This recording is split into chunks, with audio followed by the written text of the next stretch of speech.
ओम शांति।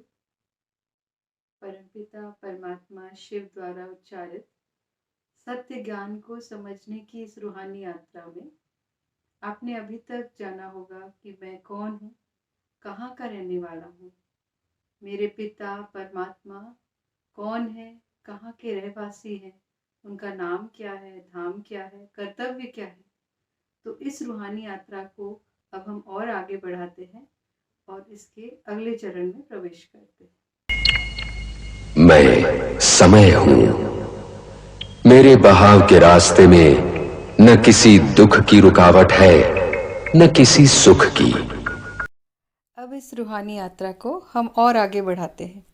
हमारे मन में और भी कई सवाल होते कि ये दुनिया कब बनी, हिस्ट्री रिपीट्स इटसेल्फ, ये तो कहते हैं, लेकिन हमने कभी देखी नहीं हिस्ट्री रिपीट होते हुए।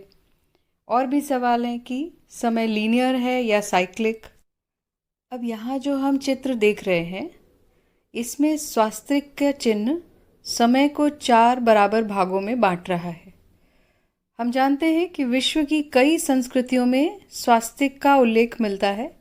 भारत में इसे विशेष शुभ प्रतीक के रूप में प्राय सभी जानते हैं, परंतु इसका अर्थ और महत्व शायद हम नहीं जानते।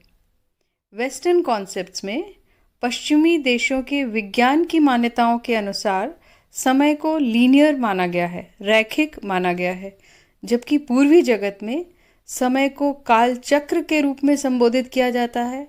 ऐसा कहा जाता है समय का पहिया घूम रहा है, मतलब टाइम को साइक्लिक माना गया है।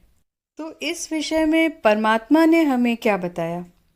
परमात्मा ने हमें आकर बताया कि यह सृष्टि चक्र की एक साइकिल की संपूर्ण अवधि 5000 वर्ष की है। हर 5000 वर्ष पर यह ड्रामा हूबहू रिपीट होता है। समान अवधि के अर्थात 1250 वर्षों के 4 युग हैं, जिनके नाम हम जानते ही हैं, सतयुग, त्रेता, द्वापर और कलयुग। जैसा कि आप इस चित्र में समान अवधि के अर्थात 1250 वर्षों के 4 युग हैं, जिनके नाम हम जानते ही हैं, सतयुग, त्रेता, द्वापर और कलयुग। जैसा कि आप इस चित्र में देख रहे, सर्वप्रथम दाईं भुजा में सतयुग को दिखाया गया है। ये वह समय है जब सर्व आत्माएं सतोगुणी और प्रकृति भी सत्व प्रधान होती है। यह सृष्टि की आदि स्वर्णिम युग, गोल्डन एज है।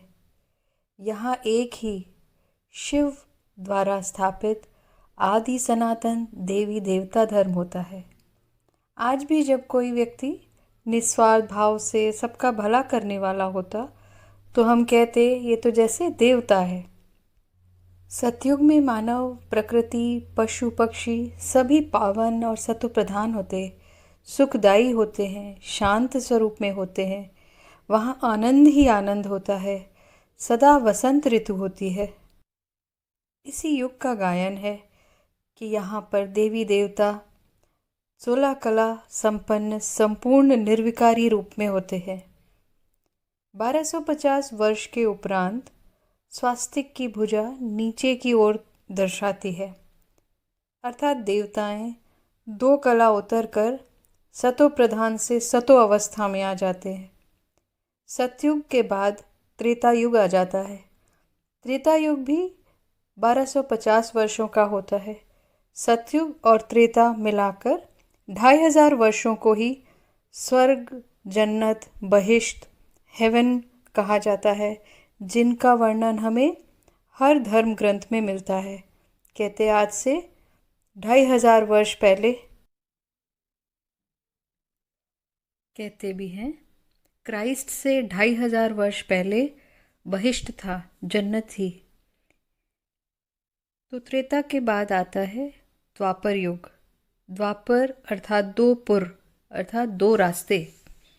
तो देवी देवता जो सूर्यवंशी और चंद्रवंशी होने का सुख भोगने के बाद वाम मार्ग में अर्थात विकारों में चले जाते, तो उनमें गिरावट आ जाती है।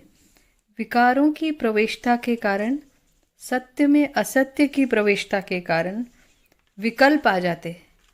तो सबसे पहले अपनी गिरावट को पहचानते हुए यही गिरे हुए देवता, जिनको कई बार आर्य कह के भी पुकारा गया, ये शिव के मंदिर बनाते हैं और फिर अपने ही संपूर्ण स्वरूपों को मंदिरों में स्थापित करते हैं, ग्रंथों की रचना करते हैं। और फिर इसी युग में इस गिरावट को थामने के लिए अनेक धर्म पिताएं परम धाम से धरा पर उतरते हैं। सबसे पहले इब्राहिम, जो आकर मूर्ति पूजा का खंडन करते हैं और याद दिलाते हैं कि अल्लाह तो नूर है। उन द्वारा इस्लाम धर्म की स्थापना होती है। आज से करीब 2250 वर्ष पूर्व बुद्ध धर्म की स्थापना होती है। 2000 वर्ष पूर्व क्राइस्ट द्वारा क्रिश्चियनिटी की स्थापना होती और करीब 500 वर्ष पूर्व सिख धर्म की स्थापना होती है। परंतु अनेक धर्मों के होने से और मानव के लगातार विकारों में पतन होते रहने की वजह से सृष्टि सतो से रजो और रजो से तमो बनती जाती है। कलह, क्लेश, लड़ाई झगड़े, काम, क्रोध आदि विकारों से पीड़ित दुख और अशांति में मानवता घिरती ही जाती है। 1250 वर्ष के द्वापर युग के बाद सृष्टि की गिरावट इसे कलयुग में ले आती है। यहाँ एक बात हम अपने अनुभव से और समझ सकते हैं कि दुनिया में हर एक चीज़ नई से पुरानी होती है। क्या आपने कोई भी चीज़ पुराने से नया होते देखा है? ऐसे ही सृष्टि भी पहले गोल्डन, फिर सिल्वर, फिर कॉपर और फिर आयरन एजेस में आती है। सेकेंड लॉ ऑफ थर्मोडायनेमिक्स, ये साइंस में ये भी समझ में आता है जब ये कहता है कि किसी भी आइसोलेटेड सिस्टम में एनर्जी ऑर्डरली स्टेट से डिसऑर्डरली स्टेट की तरफ ही जाती है। साइंस की एक विधा thermodynamics, second law of thermodynamics में कहते हैं कि in an isolated system all energy moves from an orderly state to a disorderly state. अर्थात एनर्जी एक आइसोलेटेड सिस्टम में ऑर्डरली स्टेट से, समझे तो सतो प्रधान स्टेट से डिसऑर्डरली स्टेट अर्थात तमो प्रधान स्टेट की तरफ ही जाती है। और इस तरह नीचे उतरते उतरते समय का पहिया कलयुग के अंत में पहुंचता है। 5000 वर्षों का यह सृष्टि चक्र अपना एक चक्र इस तरह से पूरा करता है और फिर से रिपीट होने की तैयारी करता है। और यह तैयारी होती है इस छोटे से 100 साल के संगम युग पे, जो आपको इस चित्र में ऊपर 12 बजे के सुई के थोड़ा पहले दिखाई दे रहा है।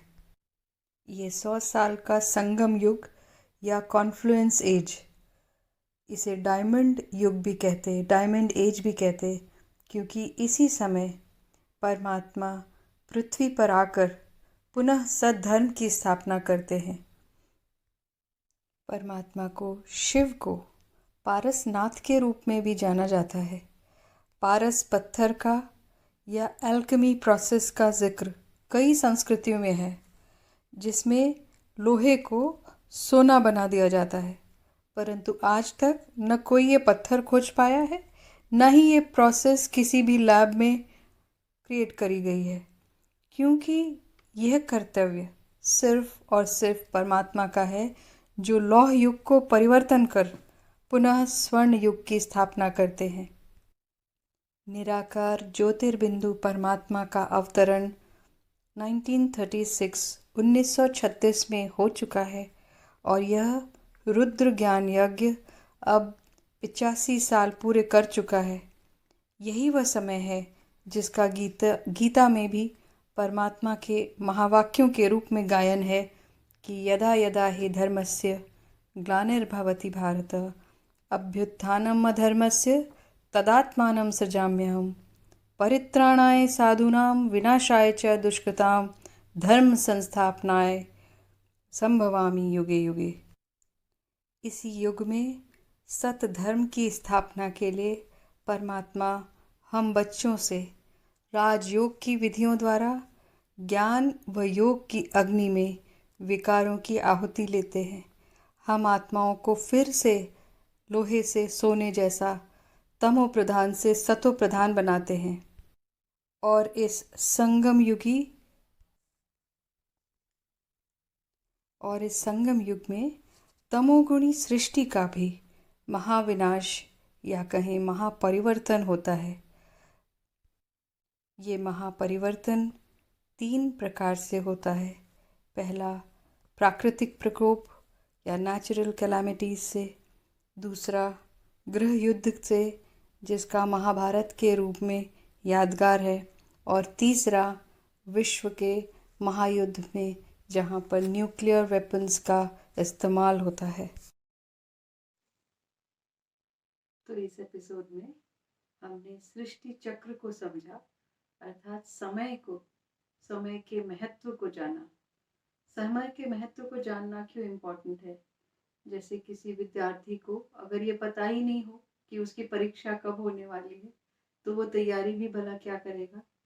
तो हमें भी जो इस सत्र में ज्ञान मिला है, समझ मिली है, उसको थोड़ा मनन करना चाहिए, जिससे हमें पता चले कि हमारा कर्तव्य क्या है, इस समय की पुकार क्या है, और हमें आगे अब अपने जीवन को कैसे ले जाना है। अच्छा, ऑल द बेस्ट। ओम शांति।